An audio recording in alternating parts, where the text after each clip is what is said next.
അനാഥരല്ല, ബലഹീനരല്ല, നീ കൂടെയുള്ളപ്പോൾ ഞങ്ങൾ. അനാഥരല്ല, ബലഹീനരല്ല, നീ കൂടെയുള്ളപ്പോൾ ഞങ്ങൾ. വിശ്വാസത്തിൻ ഫലമുളവാകാൻ കൃപ ചൊരിയണമേ നാഥ, കൃപ ചൊരിയണമേ നാഥ. കർത്താവിൽ എനിക്ക് ഏറ്റവും പ്രിയപ്പെട്ടവരെ, സങ്കീർത്തനം 37 അതിൻ്റെ 27 മുതലുള്ള വചനഭാഗങ്ങൾ നമുക്ക് വായിക്കാം. ദോഷം വിട്ടൊഴിഞ്ഞ് ഗുണം ചെയ്യുക, എന്നാൽ നീ സദാകാലം സുഖമായി വസിക്കും.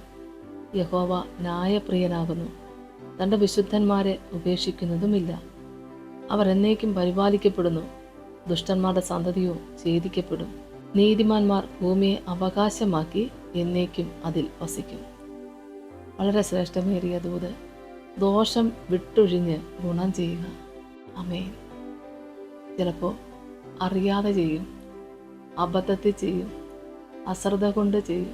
ദോഷം ചെയ്യുന്നതിനെക്കുറിച്ച് പറയുകയാണെങ്കിൽ മനഃപൂർവ്വമായിട്ട് ആരും ദോഷം ചെയ്യുന്നില്ലല്ലോ. ചിലപ്പോൾ ചെയ്യുന്നത് ആരുടെയെങ്കിലും പക കൊണ്ട്, അല്ലെങ്കിൽ ഒരു മത്സരം കൊണ്ട്, അല്ലെങ്കിൽ ഒരു കോപം കൊണ്ട്, അശ്രദ്ധ കൊണ്ട്, അല്ലെ ആരെങ്കിലും പ്രേരിപ്പിച്ചിട്ട്, അല്ലെങ്കിൽ ഒരു മത്സര ബുദ്ധി. ഇങ്ങനെയൊക്കെയാണ് പലർക്കും പല ദോഷവും ചെയ്യേണ്ടതായിട്ട് വരുന്നത്. ഒരു വൈരാഗ്യ മനസ്സ്, ഒരു പക വീട്ടിൽ ഇങ്ങനെ ദോഷം ചെയ്യുന്നൊരു മനസ്സുണ്ടാവും. പക്ഷേ ദാവീദ് രാജാവ് നമ്മളെ വളരെ മനോഹരമായിട്ട് ഈ വാക്യം കേൾപ്പിക്കുകയാണ്. ദോഷം വിട്ടൊഴിഞ്ഞ് ഗുണം ചെയ്യുക.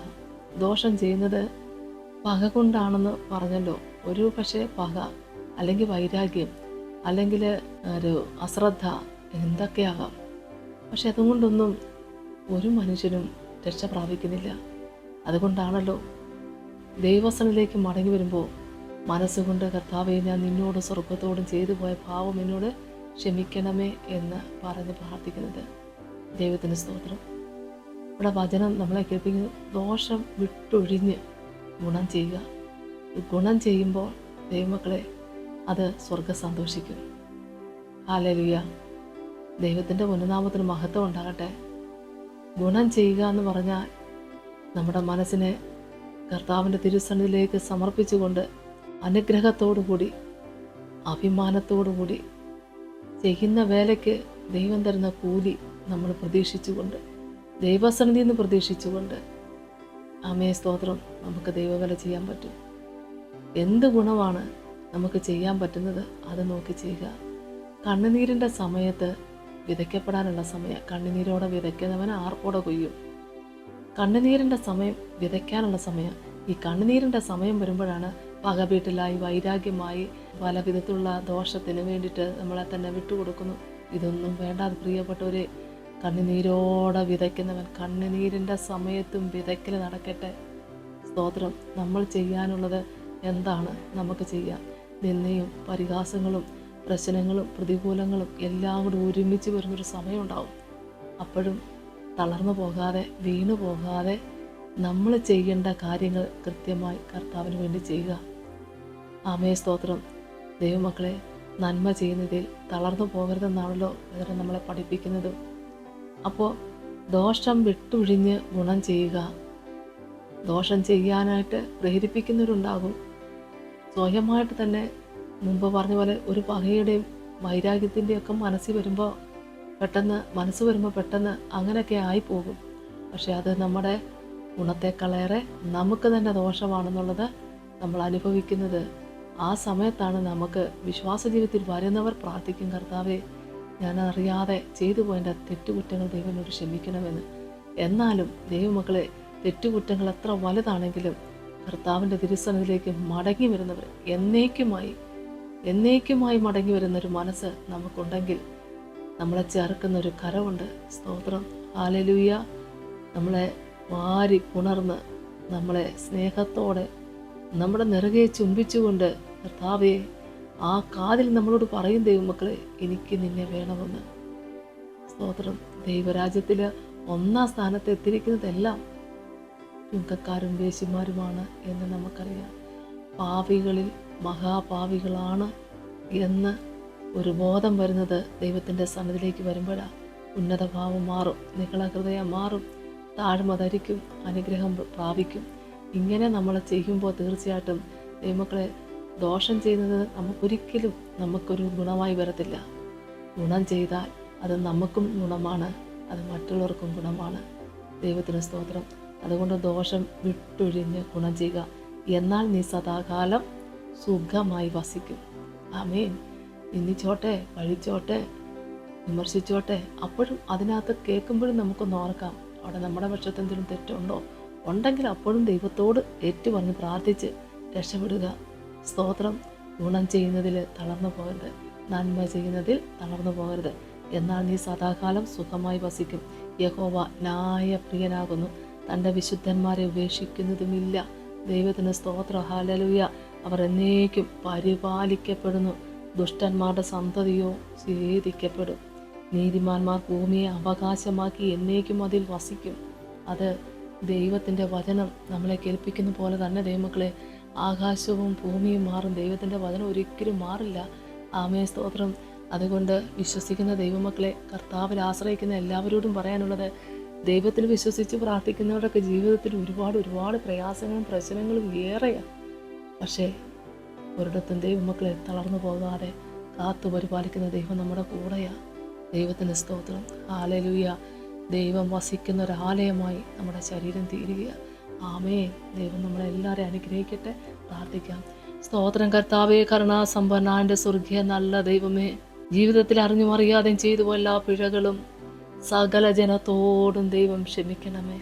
കർത്താവേ, ദാനിയേൽ പ്രവാചകൻ ദൈവസന്നിധിയിൽ പ്രാർത്ഥിച്ചതുപോലെ ജനത്തിൻ്റെ പാപത്തെ ഏറ്റുപറഞ്ഞ് പ്രാർത്ഥിക്കുന്ന, തൻ്റെ പാപത്തെയും ഏറ്റുപറഞ്ഞ് പ്രാർത്ഥിച്ച പോലെ പിതാവേ, അടിയൻ്റെ സകല കുറവുകളെയും ദൈവം ക്ഷമിച്ചുകൊണ്ട് ദൈവജനത്തിന് വേണ്ടി പ്രാർത്ഥിക്കുന്ന ഈ പ്രാർത്ഥന ദൈവം സ്വീകരിക്കണമേ എന്ന് പ്രാർത്ഥിക്കുന്ന കർത്താവേ.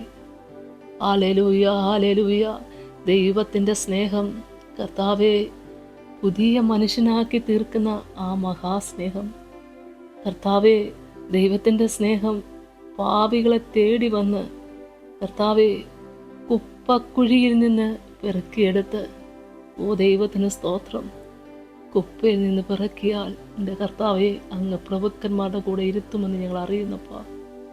യേശുവേ, ദാവീദ് പുത്ര, ദൈവസന്നിധിയിൽ പ്രാർത്ഥിക്കുകയും വിശ്വസിക്കുകയും ദൈവിക ശുശ്രൂഷ ചെയ്യുന്ന എല്ലാവർക്കും വേണ്ടി പ്രാർത്ഥിക്കുന്നു. ഇരട്ടി പങ്ക് കൃപയോടെ കർത്താവിന് വേണ്ടി വേല ചെയ്യുവാൻ ദൈവം സഹായിക്കണമേ. കർത്താവെ, പ്രയാസങ്ങളും പ്രശ്നങ്ങളും ഒക്കെ ഏറെ അനുഭവിക്കുമ്പോഴും കർത്താവെ, പ്രാർത്ഥനയ്ക്ക് കുറവില്ലാതെ, ദൈവം ഏൽപ്പിച്ച വേല ചെയ്യുന്നതിന് തടസ്സമില്ലാതെ കർത്താവെ, അതിലൊക്കെ ഉത്തരവാദിത്വത്തോടുകൂടി കർത്താവിന് വേണ്ടി വേല ചെയ്യുന്ന എല്ലാ പ്രിയപ്പെട്ടവരെയും ദൈവം വാഴ്ത്തി അനുഗ്രഹിക്കണമേ. കർത്താവെ, പ്രശ്നങ്ങളുടെയും പ്രതികൂലങ്ങളുടെയും സാഹചര്യങ്ങളിൽ എങ്ങനെയോ അറിഞ്ഞോ അറിയാതെ വീണുപോയ മക്കളെ ഓർത്ത് പ്രാർത്ഥിക്കുന്നപ്പാ. യേശുവേ, നഷ്ടപ്പെട്ട താലന്തുകളെ തിരിച്ചു കൊടുത്തുകൊണ്ട് ദൈവം അനുഗ്രഹിക്കണമേ. ഒരു കുഞ്ഞു പോലും നശിച്ചു വനിടയാകാതെ എല്ലാവരും ആത്മാവിൽ രക്ഷപ്പെടേണ്ടതിന് മനസ്സ് പുതുക്കി രൂപാന്തരപ്പെടുവാൻ നിന്റെ മക്കൾക്ക് കർത്താവെ, നിർമ്മലമായ ഹൃദയത്തെ ദാനമായി കൊടുത്ത് അനുഗ്രഹിക്കണമേ. എൻ്റെ കർത്താവെ, മടങ്ങി വരുന്നവരെ സ്നേഹിക്കുന്ന നല്ല ദൈവം, നഷ്ടപ്പെട്ട താലന്തുകളെ തിരിച്ചു കൊടുക്കുന്ന ദൈവം, ചാവാറായ ശേഷിപ്പുകളെ ശക്തീകരിക്കുന്ന ദൈവത്തിൻ്റെ വചനം ഇന്ന് കേൾക്കുന്ന എല്ലാ പ്രിയപ്പെട്ടവരുടെയും ജീവിതത്തിൽ അനുഗ്രഹമാക്കി തീർക്കണമേ. കർത്താവെ, കുടുംബങ്ങളെ സമാധാനം കൊടുത്ത് അനുഗ്രഹിക്കണമേ. ദൈവസന്നിധി വെച്ച് പ്രാർത്ഥിക്കുന്ന എല്ലാ പ്രാർത്ഥനാ വിഷയങ്ങളിലും സ്വർഗത്തിലെ ദൈവം ഇടപെടണമേ എന്ന് പ്രാർത്ഥിക്കുന്ന കർത്താവെ, എൻ്റെ മക്കളുടെ ഭവനത്തിൻ്റെ ഞെരുക്കമൊന്ന് മാറ്റി കൊടുക്കണേ. കടഭാരത്തിൽ കഷ്ടത അനുഭവിക്കുമ്പോഴും വിശ്വാസത്തോടെ വചനം കേൾക്കാൻ കാത്തിരിക്കുന്ന എല്ലാ പ്രിയപ്പെട്ടവർക്ക് വേണ്ടി പ്രാർത്ഥിക്കുന്നു. ശബത്ത് ദിവസം കർത്താവെ, തളർന്നു പോകാതെ കൃത്യമായിട്ട് ദൈവസന്നിധിയിൽ ആരാധിക്കുകയും ദൈവവചനത്തിൻ്റെ മുമ്പിൽ കർത്താവെ താഴ്മയോടെ വിനയത്തോടെ നിൽക്കുകയും ചെയ്യുന്ന എല്ലാ ദൈവമക്കളെയും ഇരട്ടി പങ്ക് കൃപ കൊടുത്ത് ദൈവം അനുഗ്രഹിക്കണമേ. മഹാകഷ്ടതയുടെ നടുവിൽ നിന്ന് ദൈവരെ വിടുവിക്കണമേ. ഏറെ സങ്കടങ്ങൾ അനുഭവിക്കുന്ന മക്കൾക്ക് വേണ്ടി പ്രാർത്ഥിക്കുന്നു. കർത്താവേ, നിന്റെ കുഞ്ഞുങ്ങൾ ഇന്ന് രക്ഷപ്പെടേണ്ടതിന് ദൈവമേ, സർവശക്തനായ ദൈവത്തിൻ്റെ തിരുസന്നിധി പ്രാർത്ഥിക്കുന്ന ഈ സമയത്ത് തന്നെ നിന്റെ മക്കളെ ദൈവം അനുഗ്രഹിക്കണമേ. കർത്താവേ, ജീവിതത്തിൽ എല്ലാവിധത്തിലുള്ള കഷ്ടതകളും ഒന്നിച്ച് അനുഭവിച്ചുകൊണ്ടിരിക്കുകയാണ് കർത്താവെ പല ദൈവമക്കളും. ഇന്ന് എല്ലാവർക്കും വേണ്ടിയും പ്രാർത്ഥിക്കുക കർത്താവെ. എല്ലാവർക്കും ഉത്തരം കൊടുക്കുന്ന ദൈവം ജീവിക്കുന്നത് ഓർത്തു സ്തോത്രം. സകലത്തിനും മതിയായവനായ നല്ല ദൈവമേ, എൻ്റെ മക്കളെ കണ്ണുനീരൊപ്പി ദൈവമേ കുടുംബത്തിൽ സമാധാനം കൊടുത്ത് നിൻ്റെ മക്കൾ ചെയ്യുന്ന വേലയെ കർത്താവെ അവിടുന്ന് വാഴ്ത്തി അനുഗ്രഹിച്ച് ദൈവം അനുഗ്രഹിക്കണമേ. പിതാവിൻ്റെയും പുത്രൻ്റെയും പരിശുദ്ധാത്മാവിൻ്റെ നാമത്തിൽ അപേക്ഷിക്കുന്നപ്പാ കൃപയോടെ കേൾക്കണമേ. ആമേൻ. യേശുവേ സ്തോത്രം.